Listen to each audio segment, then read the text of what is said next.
بصوا الفترة دي بجد بجد الفيديو اللي انا نزلت قبل الستوري دي، انا يا جماعه انا وشي بقى قد اللقمه بجد، شايفين؟ هيسيبكوا كمان انا في شكلي في الحقيقه اصلا وشي قد كده. كمان بقى يعني ببص في المرايه مش عارفه نفسي بجد، مش عارفه الفتره دي هتعدي. يلا انا مستنيه هتعدي. طيب فاكرين اخر مسابقه انا كنت عاملاها، المسابقه الكبيره؟ المسابقه الكبيره دي الناس كلها استلمت جوائزها، بس انا لسه منزلش الستوريز، يعني انا هنزلهم كلهم لما الكل يستلم. بس في بنوته كسبت سلسله ذهب، وبنوته كسبت شاشه، ودول ما تواصلوش معايا تاني. تمام، يعني انا عرفتهم ان هم كسبوا كل حاجه، بس هم ما رجعوش كلموني تاني، ما رجعوش تواصلوا معايا. انتوا عارفين طبعا المسجات كتير قوي عندي، فمش بعرف اتواصل تاني مع الشخص ده.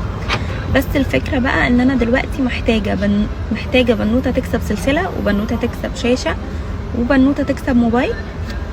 تمام يا ليلى، طب احنا نكسبهم ازاي؟ هتبعتولي مسج الناس اللي كانت عامله الشروط بتاعه المسابقه الكبيره، واخش اشوف انتوا لسه عاملين فولو للناس اللي انا كنت منزلاها في المسابقه ولا لا. المسابقه خلصانه بقالها شهور، بس ده يدل على مصداقيتكم انتوا ان انتوا بتعملوا الشروط وبتفضلوا لسه عاملينها. فاللي لسه عامل الشروط يبعت لي علشان اختار منه.